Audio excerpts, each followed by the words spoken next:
एक और वीडियो के साथ आज मेरा आखिरी दिन है लाओस के अंदर। तकरीबन 2 हफ्ते मैंने यहाँ पे भी टाइम गुजारा है। इससे पहले मैं कंबोडिया में था। डिफरेंस मुझे ज़्यादा नज़र नहीं आया यहाँ पर मनी पॉइंट ऑफ व्यू से, लेकिन इतना ज़्यादा फ़न नहीं है यहाँ पर। मतलब मैं इतना ज़्यादा इंजॉय नहीं किया लाओस में एज़ कम्पेयर टू कंबोडिया। मैंने बजट अपना वही 1100 रखा हुआ था, 1100 ऑस्ट्रेलियन डॉलर, लेकिन मैं मैनेज कर चुका है 900 तक। 200 मैंने सेव कर लिए। मुझे एक्चुअली 300 सेव करने थे, लेकिन किसी वजह से मैंने 100 एक्स्ट्रा मैंने खर्च कर दिए, क्योंकि मैंने 2-3 बार शीशा पी लिया था। तो शीशा ऑलमोस्ट 27 डॉलर है ऑस्ट्रेलियन। तो इस वजह से मेरे तकरीबन यहाँ पे ख़र्चा आ गया। ज़्यादा वक्त मैंने कोशिश यही की यहाँ पे हॉस्टल्स में रहने की ना, जिसकी वजह से मेरे पैसे बचे हैं बहुत ज़्यादा। जो बाकी मेरा जो मैं ज़्यादा खर्च की, क्योंकि यहाँ पे बहुत चीप है अपना जो मसाज है। तो ऑलमोस्ट एवरी डे मैं मसाज ले रहा था। तकरीबन 120 किप से लेके 150, यानी कि 1,20,000 से 1,50,000 तक 1 घंटे का आपको वो चार्ज करते हैं मसाज का। अच्छा, मैं मसाज की बात करूँ, किसी और चीज़ की बात नहीं करूँ, तो इसको आप गलत ना ले लीजिएगा जो लोग मेरी वीडियो देख रहे हैं। तो इस वजह से मेरा थोड़ा ख़र्चा ज़्यादा आ गया, क्योंकि ज़्यादा वॉक करनी पड़ती थी रोज़ाना। तो इस वजह से मेरा ख़र्चा थोड़ा ज़्यादा आ गया उसके ऊपर। और ख़ुराक यहाँ पे महंगी है। जो डाइट है, जो फूड है वो इंडियन पाकिस्तानी वो महंगा है। जो लोकल फूड है वो चीप है। आप समझ लो कि अगर मैं एक वक्त का खाना खाता हूँ तो तकरीबन मेरा 1.5 लाख किप्स इनका ख़र्चा आता है।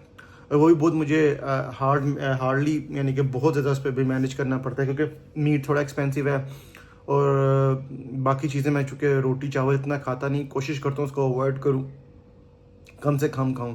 तो यहाँ पे मुझे एक ऑप्शन मिल गई थी जो कि मुझे कंबोडिया में शायद नहीं मिली थी।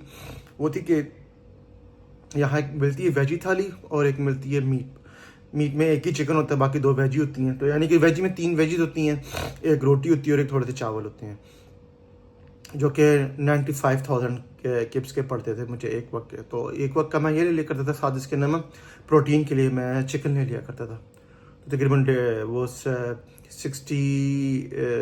55-70,000 का पड़ता था, लेकिन कोशिश करता था मैंने इस तरह हो कि मेरा 1.5 लाख से 1,70,000 से ऊपर ना जाए एक वक्त के खाने का।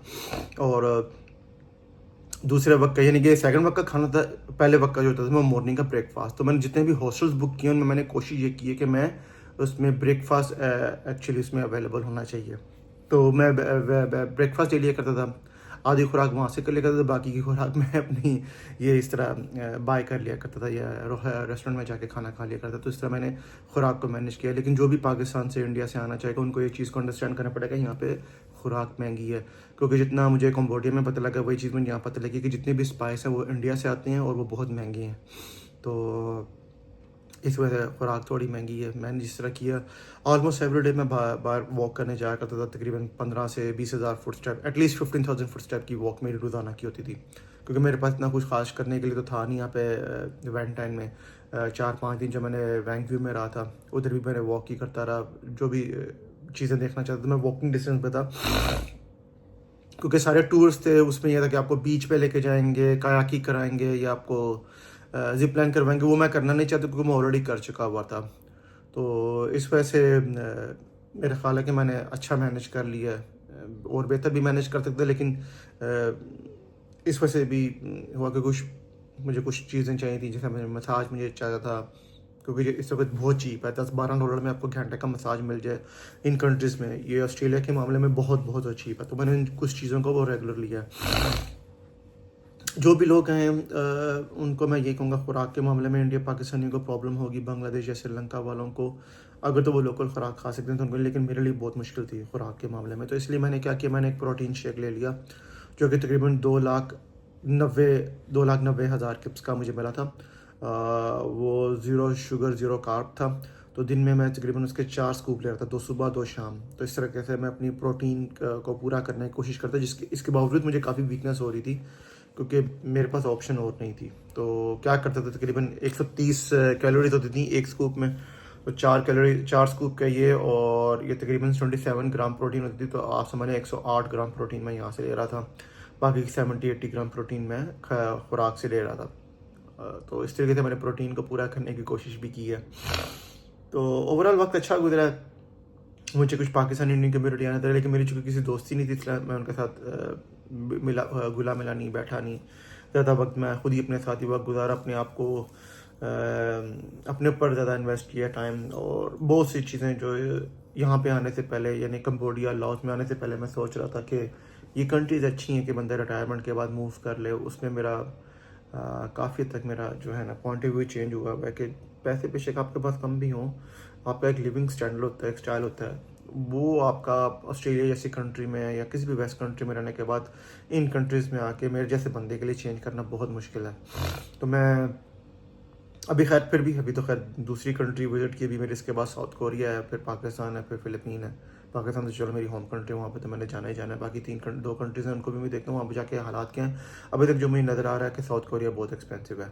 मैंने एक हॉस्टल बुक किया जिसमें 3 रातें हैं और 4 दिन हैं, तो यानी कि 1 अक्टूबर से 4 अक्टूबर तक वो मैंने बुक किया। मैंने $57 पे किए हैं ऑस्ट्रेलियन। उसमें मेरा ब्रेकफास्ट नहीं है, सिर्फ रहना है, और वो हॉस्टल है, 6 से 8 लड़के उस कमरे में रहेंगे, वो मैं चाह के उसको देखता हूँ। तो बस ये है। उसके बाद मेरा इरादा है कि एक और सिटी को देखूँ, और उसके बाद बोसान को देखूँ, वहाँ पे जहाँ पे हालात देखूँगा साउथ कोरिया के कैसे हैं। खैर साउथ कोरिया की वीडियो मैं बाद में बनाऊंगा। अभी इसके बाद लाओस के ऊपर बात कर लेता हूँ। लाओस अच्छी कंट्री है। यहाँ के लोग, मुझे अभी तक अल्लाह का शुक्र है कोई प्रॉब्लम नहीं आई है, किसी ने मुझे परेशान नहीं किया, किसी ने मेरे मामले में इंटरफेयर नहीं किया, मना नहीं किया, क्योंकि मैं खुद कानून को फॉलो कर रहा हूँ यहाँ पर और अपने आप में मगन हूँ। लेकिन जो नाइट लाइफ है मुझे वो इतनी पसंद नहीं आई है, कोई इतनी को ख़ास नहीं है यहाँ पर, उसमें इतनी कोई अट्रैक्शन नहीं है एज़ कम्पेयर टू कम्बोडिया। इन दो कंट्रीज़ का भी मैं कंपैरिजन कर सकता हूँ। तो ओवरऑल अच्छा वक्त गुजरा है।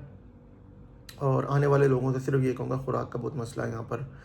कन्वेंस में बदकिस्मती से मैं अपना ड्राइवर लाइसेंस नहीं लेके आ सका, वरना मैं रेंट पे ले लेता, क्योंकि ये मुझे कह रहे हैं कि मुझे पासपोर्ट देना पड़ेगा। पासपोर्ट मैं देना नहीं चाह रहा, तो ड्राइवर लाइसेंस मैं दे सकता था, लेकिन मैं पासपोर्ट अपना देना नहीं चाहता बाइक को ना रेंट पे लेने के लिए। तो मैंने इसको इग्नोर किया, और मैंने कोशिश की जितनी भी जगह पे कहीं भी जाऊँ जो वॉकिंग डिस्टेंस पे हो, उन अट्रैक्शन पे जाऊँ जहाँ के अपना टाइम पास करूँ। इस तरह से मेरी वॉकिंग भी हो जाएगी, मेरा कार्डियो भी हो जाएगा, और एक लिहाज से मैं देख भी लूँगा। तो ओवरऑल अच्छी कंट्री है, ज़्यादा एक्सपेंसिव नहीं है, लेकिन नाइट लाइफ वैसी नहीं जैसी आप एक्सपेक्ट कर रहे हैं। वाइंटाइन में वैंगव्यू में है, वैंगव्यू में बहुत ज़्यादा टूरिस्ट थे वहाँ पर, लेकिन वहाँ पे ज़्यादातर आपको बलून है या पैराग्लाइडिंग है, पैरासेलिंग है, इस किस्म की चीज़ें आपको करने को मिलेंगी। पैरासेलिंग तो नहीं या पैराग्लाइडिंग थी, लेकिन बलून की तो मैंने देखी थी, उसकी मैंने वीडियो भी बनाई थी। तो वो थे एक्सपेंसिव, लेकिन मैं सेफ्टी की वजह से मैंने उसको करने से इनकार कर दिया। मैंने कहीं मैं नहीं करूँगा, और मैं पैसे भी इन्वेस्ट नहीं खर्च नहीं करना चाह रहा था, सेव करना चाह रहा था। तो इन फ्यूचर अगर मौका मिलेगा तो ऑस्ट्रेलिया में जाके ये चीज़ करूँगा। आने से पहले जो भी लोग यहाँ पे आना चाहते हैं, वो उनके साथ दोबारा से कुछ चीज़ें मैं शेयर करूँगा। खुराक का बहुत मसला है, खुराक एक्सपेंसिव है। इंडियन पाकिस्तानी जो हम जो अपनी खाते हैं पाकिस्तान इंडिया में, इधर की खुराक सस्ती है, लेकिन चूँकि वो रोड पे है तो मुझे हाइजीन की वजह से मैंने नहीं खाई, मेरा दिल नहीं किया खाने को। कन्वेंस, अगर आपके पास बाइक है या गाड़ी है तो आपके लिए आसानी हो जाएगी। मैंने ज़्यादातर वॉक पे कोशिश की सेंटर में रहूँ, हर जगह पे वॉकिंग डिस्टेंस पे जाऊँ, चाहे खाना खाना हो, मसाज लेना, कुछ भी हो, उन पे मैं वॉक करके चला जाया करता था। टैक्सी या ऐसी चीज़ें नहीं मैं लिया करता था। तो मैंने इस तरीके से थोड़े बहुत पैसे बचाने की कोशिश की है। ओवरऑल अच्छी कंट्री है। अगर आप रिलैक्स होना चाहते हैं, अगर आप सिर्फ चाहते हैं कि आप फिज़िकल एक्टिविटीज़ में ना इन्वॉल्व हों और सिर्फ वॉक करें, रिलैक्स रहें, यानी कि पुरसुकून है, तो फिर ये बुरी कंट्री नहीं है, उसके लिए आप आ सकते हैं। लेकिन फिर आपको खुराक में प्रॉब्लम होगी। मेरा ज़िंदगी का एक अच्छा तजुर्बा था यहाँ आने का, मुझे पता नहीं दोबारा मैं आऊँगा कि नहीं आऊँगा, लेकिन वीडियो इस वजह से भी मैं आ रहा हूँ कि अगर कोई देख लेगा उसको कुछ हेल्प हो जाएगी। अपनी मेमोरीज़ के लिए मैं ये बना रहा हूँ कि इन फ्यूचर में कभी दिल उदास होता है तो मैं उसको इन वीडियोज़ को दोबारा से ना यूट्यूब के ऊपर आके चेक कर सकता हूँ कि मैंने किस किस कंट्री में गया, वहाँ पर मैंने कैसा वक्त गुजारा, कैसे मैंने पैसे खर्च किए उस टाइम में, और क्या एक्टिविटीज़ में मैं इन्वॉल्व रहा। तो उसके लिए मैं इन सारी वीडियोज़ को बना रहा हूँ एज मेमोरी, क्योंकि इससे पहले मैं जब ट्रैवल करता था तो मैं तस्वीरें खींच लिया करता था, जिसका मुझे कोई इतना ख़ास फ़ायदा तो नहीं हुआ। तस्वीरें मैंने खींची हैं, लेकिन एज ए मेमोरी के तौर पर वीडियो बनाना मेरे अपने लिए मैं समझता हूँ बहुत ज़रूरी है। और इस तरह मैं सोच सकता हूँ अपना मैं एक्सपीरियंस भी लोगों के साथ शेयर कर सकता हूँ।